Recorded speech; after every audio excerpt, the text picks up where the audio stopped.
Hey guys, Foxdrop here, welcome back to another video in our Spectate series. Today we're taking a look at a very good Kindred player. This person is Challenger in Korea, of course, it's always in Korea. They're called Janie. They have a over 70% win rate on Kindred. Now, Kindred is a champion. Recently she got buffed, right? And I think that Kindred is good again in solo queue. I think she might even be the next OP if you're really good on her. Kindred is a champion who does need to be very good on her if you want her to, to be effective, but she certainly has the potential now. I'm seeing it statistically, it's all out there. Her play rate has doubled since she got buffed, and her win rate is actually increased, which is rare. Usually when play rates increase, it means that people are playing that champion that aren't necessarily used to that champion, and then, especially just after a buff, right, people are trying them out again, and then they suck on them, and their play rate actually drops. Whereas before, it's just like the one-trick ponies that are playing her, right? Who are actually very good on Kindred. But not with Kindred. Not with Kindred right now. Kindred is just, like, every single like, high-rated Kindred that I'm looking at statistically, their win rates are really high now. They're all like 60%, 70%. Really, really, really high. Speaking of cheeky plays, though, straight in starting at the red buff with an invade into the blue buff. Now, Kindred is known for her early game strength, early game power. In fact, that is her greatest strength, but also one of her biggest weaknesses, is that she's so good in the early game when fighting enemy champions, but not necessarily good in the early game when clearing the jungle.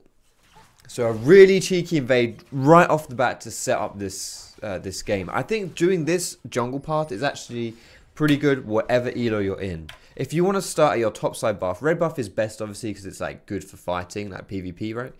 But you can start at blue if you want to, if you're on this side, and then just invade their top side. Single target clearing on Kindred, you're actually pretty fast. You're not bad because your W like just wails on one target and that's fine. And your auto attacks as well. But I should probably bring up the how do I make that stay? Is it O? Yes. But outside of that, your AoE clear is not so good. So general clearing isn't great. But what she did here as well, Kindred, I'm going to call Kindred a she because that's what I do. If you get annoyed at that, there's always people who in the comments write, oh, it's not she, it's they. It's multiple people. Alright, whatever, I'm going to call her she, alright? Sorry if that offends anyone. But mark the enemy jungler when you do that invade. Because you saw Kindred as well get a mark for killing that Graves. Now this right here though is unfortunate. This was available, this Scuttle Crab, and sadly she didn't get it because she missed out the smite fight. But still, you want to be playing around those spirals on the minimap in the early game. But that is very telegraphed, which is difficult on Kindred. You know, the enemy team. Why the bloody hell does this keep swapping? The enemy team can also see where those spirals are, so they can cock block, and they'll always. Can you stop swipping the bloody camera? Just fucking stick on Kindred, thank you. Basically, the enemy team will always come and cock block those spirals from you because they see where they are. And they'll always spawn either in the enemy jungle, on Baron or Dragon later on, or the Scuttle Crab. So pretty standard start here as well from Kindred with the item build. She's rushing the tier 2 jungle item as opposed to getting any actual like stats. That's interesting to note. But still, she's focusing the LeBlanc with the Lulu here with the Katarina, and holy shit. That suddenly turned around, didn't it? I want to rewind that a little bit there because I didn't actually think anything was going to happen there, and then suddenly it all happened. So I'm just going to pause it just so we can break down, like, if you're in this position, who do you focus and why?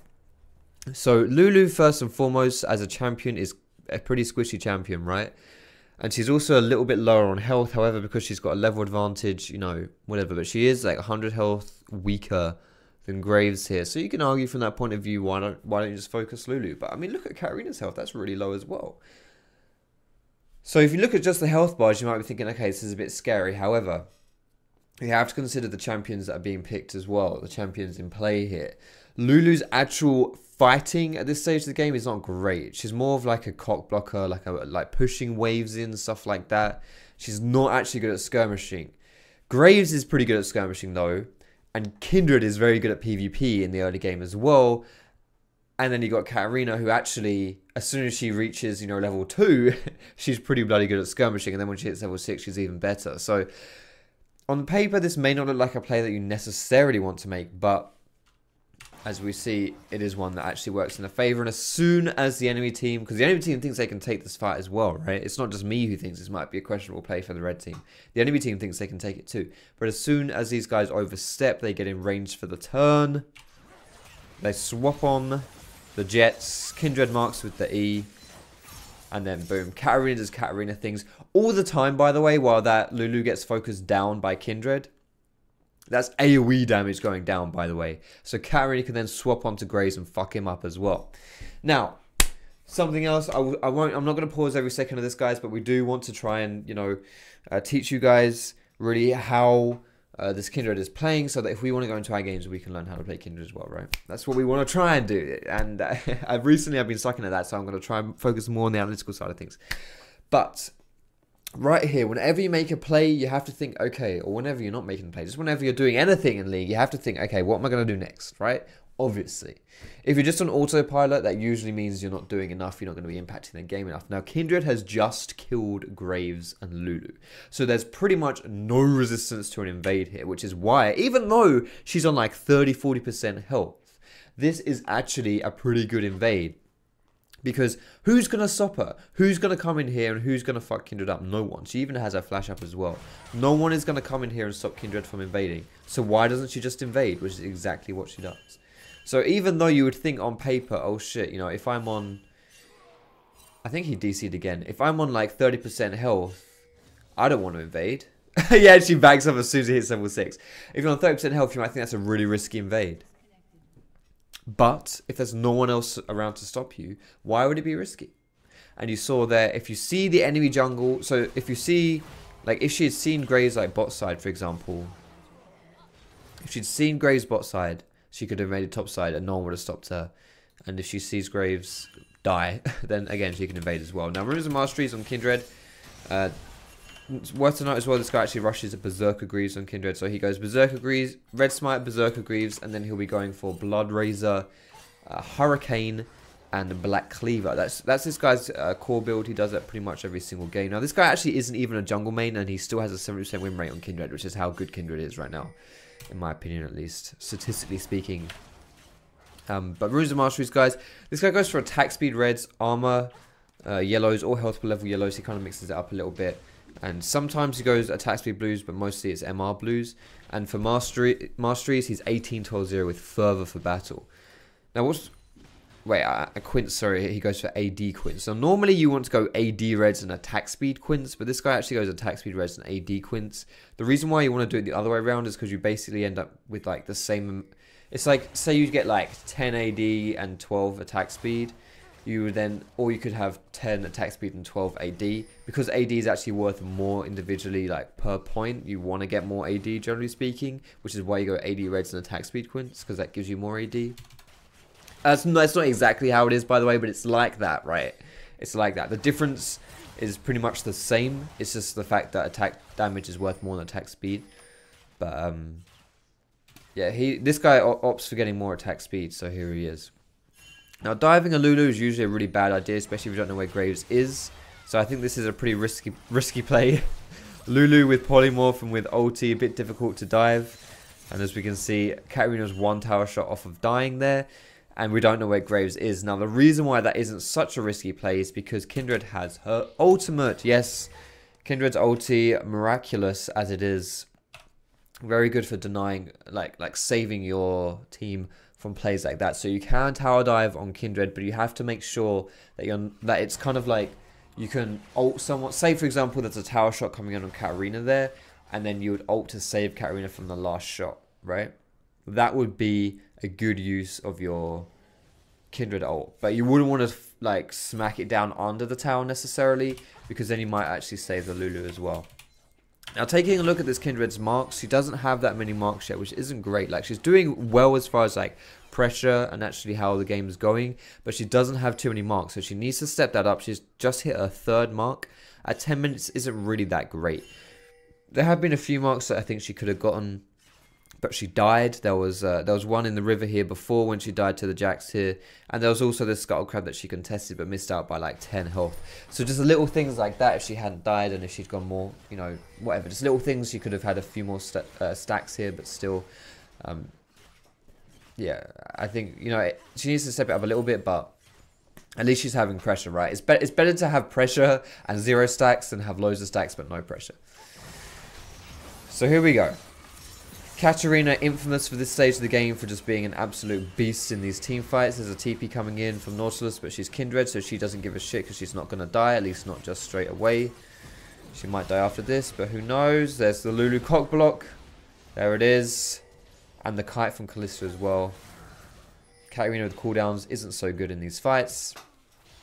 And essentially a 4v5 doesn't work in the red team's favour. Surprise, surprise. Like, honestly, that was quite close because I did have a few people surviving low on health. But again, taking a fight like... Okay, hello. Taking a fight like this is always risky when you know it's 4v5. Because you have your AD carry bot lane. This is something that I've done in my solo queue recently that's actually lost me a few games. Is where I've tried too hard to make plays. And then... Or to fight, right? I pick times to fight. When if your teammate's splitting, you don't want to fight at all. Just like back away, you know, just kite back, just get away. You know, and we saw there if Ez is bot side, just don't fight. Now the fight, it wasn't too bad in the end for them, but still it's you know, it's not great. Really at this stage of the game, these guys shouldn't really be losing these fights. Because, you know, later on this team is gonna be really hard to deal with, like the blue team. Because they're just gonna protect Kalista really hard with Lulu and Nautilus. And even if Graves gets fed as well, he's gonna be hard to deal with. And it's like a huge cock block onto Katarina if you've got Lulu or Lulu polymorph. And like you can kite Jax and everything like that as well. Like it's going to be hard in the late game to win this game. So you kind of want to win these small skirmishes while you have the advantage. Still, going into her Hurricane. Next is our friend Kindred. Actually hasn't swapped out her sweeper yet. Now that's I think that's just a preference thing. Like I can't say for sure why she's done that. But still, now that the towers are equal this game as well, we did see that Kalista and not Karma, Thresh rotated topside here. That was because they killed the bot side tower and therefore they got the they want to try and push down the top side tower as well. But that's when the fight happens that denied that play, and then Ed's got the bot tower, so now he's back topside as well. So it's like now basically now it's swapped back again. There's no reason for these guys to be top if their tower's dead as well. But still, they're going for the pusher. Here comes the TP, and Kindred's swinging around as well. I'm not sure they're going to get this one because there's a lot of good disengage. But again, they're being played a bit like fiddles, honestly. Like, I think Kindred's in a bit of the wrong place at the wrong time here by being topside. So let's see. They want to start the fight here, and there's no tower. So if they want to chase, they can chase, but it's going to be a bit difficult to do so. The speed boost, the kite back, not the easiest one to chase. Turns out to be a pretty bad decision, honestly. So we'll skip forward here. Okay, I don't know how Lulu killed Katarina. I didn't think anything was going to happen, but there you go.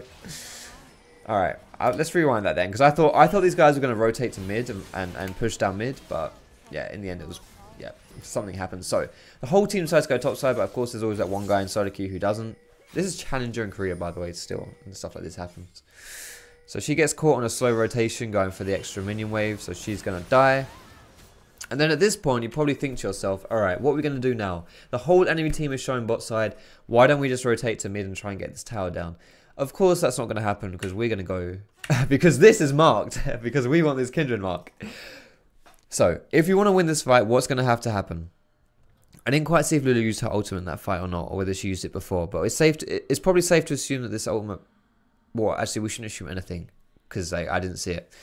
It could be down, but it could also be up. But we're not really in a great position here, like all grouped up to fight. However, they do have pretty good numbers here because Nautilus is top, right? So they have the numbers, that's okay. But without Katarina, that is a decent amount of damage going down as well. Let's see. Kindred gets the mark at least, that's nice. But here's the cool thing about this, is that because Ez is coming through the backside, like these guys are kind of split out here. So Kindred can just start a fight on this side of the map and nothing's like this side of this area. And no one can collapse on her just yet. So she's jumping in. I'm sorry if I sound really weird. Oh, God. Okay. My body's... bleh. I think I'm falling a bit under the weather. Anyway. So she can start a fight here, and she jumps on the... She takes the opportunity to jump in. Just because you statistically might not think you can fight, like, oh, it's a 4v4 in theory. In practice, it never quite happens like that. You can always look for windows of opportunity to fight people, and that's how you play assassins, and how Kindred's kind of playing this here. So she jumps over the wall, she gets the mark, and then she turns on to Lulu. She doesn't want to dedicate too hard to this though. But again, with the ultimate, she doesn't have to be too afraid either. She knows she can go in deep, and then when she gets threatened, she'll just press R. Graves goes down first and foremost. Then they pick up Callista on the side. And it looks like Thresh is going down here as well. So Lulu couldn't really contribute to that fight because Kindred already took her down right at the beginning of that game.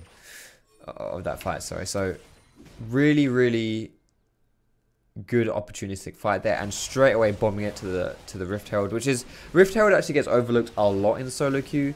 People don't really rate this, even in Korean solo queue they don't rate this that highly, but getting this on a split pusher like Jax is really, really strong because he's just going to pop off in that top lane now, so that's going to be really nice for him. He's also got Titanic Hydra, which helps him push even better.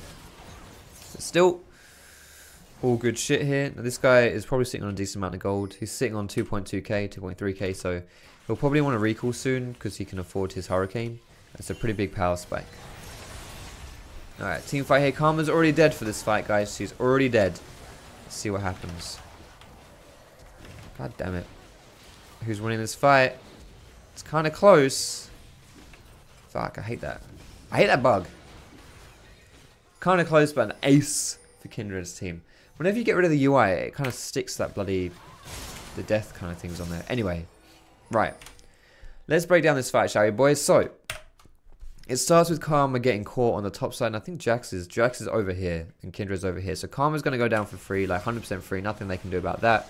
And at this point, blue team think they can win this fight because, okay, we killed Karma, we have the numbers advantage, let's go for it. Now, bearing in mind at this stage of the game, red team has a very good skirmishy team fight. So they're good in fights at this stage of the game because Callista hasn't really become that massive hyper carry to work with like the protection from Nautilus, the Lulu like protection and steroids and stuff like that, right? So they don't really have a huge amount of damage from the blue team. That's probably what we're going to see in this fight as well, which is going to suck for the blue team here. So getting a nice pick onto Ez, you'd think to start things off, that's really, really good. But the thing is, this then means that you've got to be careful of this person here. You know that Katarina is going to be the person to win you this team fight if you're the red team, when you know the blue team on the other way around, it's going to be Katarina who's your real problem. So yes, you can jump into Ez, but then what happens when Katarina jumps in? You have to cockblock her, which is what Lulu does here. So they cockblock Katarina, but she still jumps in. She gets pretty much insta-popped. Holy shit, that is an awesome time for me to pause. Holy shit, look at that shit, man. That is something. That is a cool, you know, I'm screenshotting that. That's a cool screenshot. Anyway. So even though Katarina gets locked down, she still does a shit ton of damage because it's Katarina. But then this also gives time for the enemy team to jump in. And that's pretty much, that right there was pretty much the fight, right? They initiate onto Ez, but really they need to get rid of Katarina. Because Katarina is the win condition for these team fights right here. She does a lot of the damage, and then everyone else just comes in to mop up. So they mop up Callista first and foremost. And then Kindred's just like completely ignoring Nautilus here. Jumps past her and boom. There it is. Bit surprising, honestly, that they won that team fight so handedly, but to be fair, they also used the Thresh ulti on the Karma there, and if they had that ult up, I think Katarina probably would have died a bit faster. But you don't really want to take fights against Katarina at this stage of the game. If you've got Katarina on your team, this is a great time to fight, but you don't want to fight Katarina at this stage of the game unless you can really shut her down. They even did a good job of shutting her down. I've got hiccups. A good job of shutting her down in that fight, but it wasn't good enough. Excuse me. So yeah. Good shit though. And here we go for the Hurricane into Black Cleaver build from Kindred coming out here. Hurricane allows you to apply your mark onto loads of people, which is why it's really, really good. Really, really good on her. It also just gives her like a shit ton of damage anyway. But she now has 8 marks here, 8 stacks. That's really, really crazy. Oh, Gray's got a little bit ballsy for this one, but I'm not sure. She's dead. Alright, beautiful. See, that is actually the power of Graze right there. A Graze with Warrior Enchant and Phage. So like completed jungle item plus Phage versus a Kindred with completed jungle item Hurricane and Phage. And he pretty much just shat on the Kindred. Kindred didn't have his ultimate, to be fair. Her ultimate, their ultimate. But still, I think Gray's even missed his Q properly on her. But yeah, Grace is a really strong champion. Holy shit, who'd have thought? Who'd have thought the best jungler in the game right now is a really strong champion? Damn. Alright. Let's skip forward here because this game right now, Kindred is in a really strong spot, so we want to see how she plays the fights. Jax is split pushing top side, and the whole team now is running towards Jax. They're not just leaving Jax by themselves, so that's something that's important to note. Didn't stop to farm mid, didn't stop to farm anything. Just runs to help Jax here. And once you get picks at this stage of the game, 20 minutes is when Baron spawns. This could be a good time to do Baron. Jax recalls because he's really low, but he's got TP. So here he comes, and we're going to get the Baron here as well. Unless some kind of miraculous steal from Graves happens, which isn't going to happen. He's probably going to die here and get another mark onto Kindred as well. Unless he can get away. He might get away here, actually. He is so fast. What the hell is that? Does he have Storm Raiders? I think he might have Storm Raiders. Oh, he's actually out. Nice. He actually got away. That's surprising. I don't know how he got away from that one, but still. Alright. So, sneaky, sneaky assassin here is Kindred. See if she gets someone. They need to group up here with the Baron. It doesn't really matter where they go. They just want to group or specifically have like 4 people group and 1 person topside, the Jax topside. So they want to stick most people together here. This position here by Kindred is trying to go for a cheeky kill.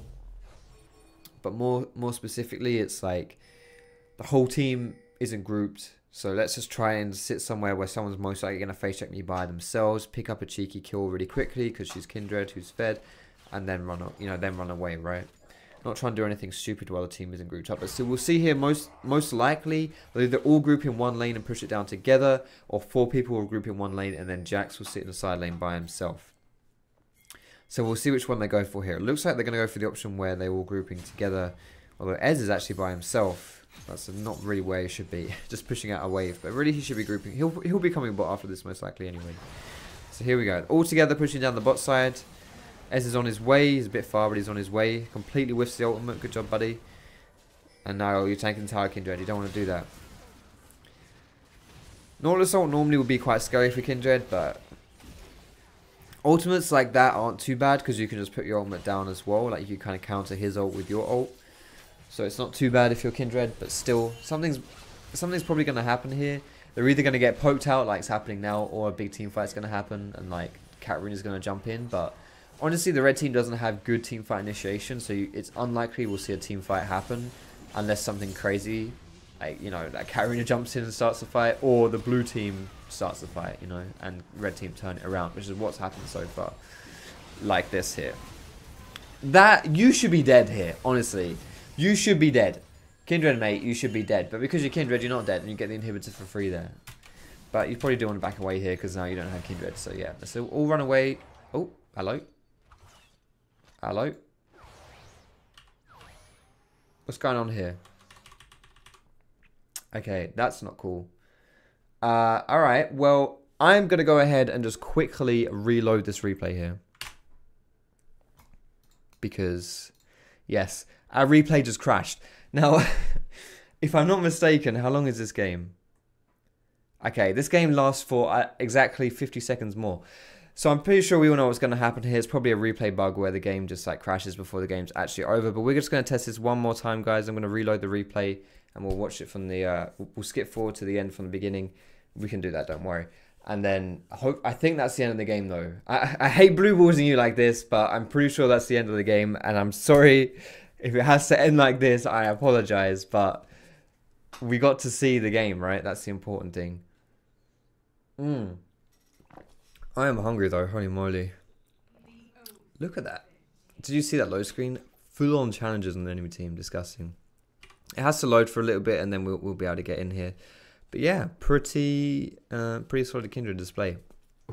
So while we're just waiting for this to kind of like pick up and it has to like load, we're not going to watch it like at 1% speed for like the whole time. But either way, it'll take a little while to boot up here. But while that's happening, we can reflect upon this game so far and see what it is Kindred did that was so effective this game. So for me personally, watching this, what I thought was good from Kindred's perspective is that Kindred like focused a lot on pressure and not necessarily marks. That's what I thought was quite cool about about the early game specifically. Here we go, it's starting to pick up now. About the early game specifically is that there wasn't really an immense amount. I can't even skip forward just yet. It wasn't really an immense amount of like actual like mark hunting. Also, another thing that was really good is that she did go for that cheeky like cheesy invade really early on, which I thought was really like quite surprising. Like usually it's not too common that you see someone like proper level 2 invade, especially in higher elo solo queue, because it's usually like, maybe it's warded or something like that. But she went for that, and it was a really effective strategy. They got away with it.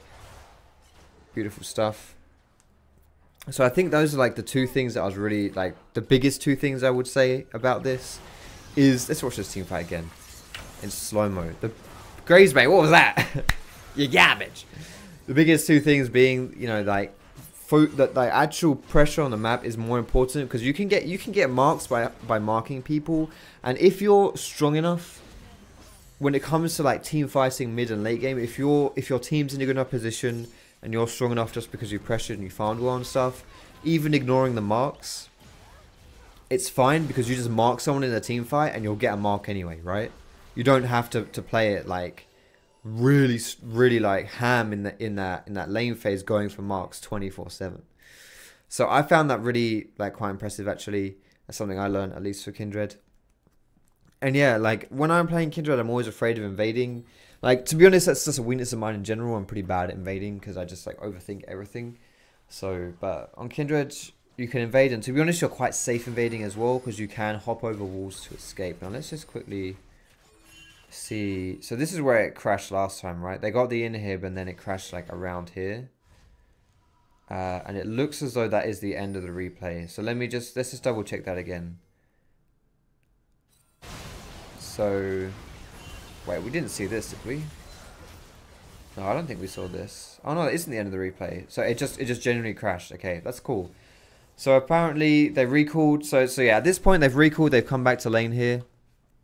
Or come back to lane. They come back to pushing after recalling. And now they are actually going for the jugular here. They are going for the victory. They are going for the win. So here comes the team fight. The world-renowned Jax helicopter initiation. Pretty easy peasy lemon squeezy here, boys. Pure ace, and that's going to be the end of the game. Alright, I didn't want to blue balls you, okay? I didn't want to blue balls you, so here we go. But yeah, you guys might remember this Veritas. Callisto's Veritas, guys. I don't know if you remember Veritas from EULCS. Was he on UOL maybe? I can't remember exactly what team he was on, but he's been in the LCS. But now he's on CJ Entus. So there you go. But yeah, thanks for watching the gameplay, boys and girls. I hope you learned some things about Callisto. I hope you enjoyed the video. If you did, cheeky thumbs up. You can subscribe to me for more League of Legends content. And you can find me on Facebook, on Twitter, and catch me streaming at twitch.tv/Foxdrop. All those links are down below in the description, boys and girls. But most importantly, thanks so much for watching. Have a great day, and I will see you in my next video.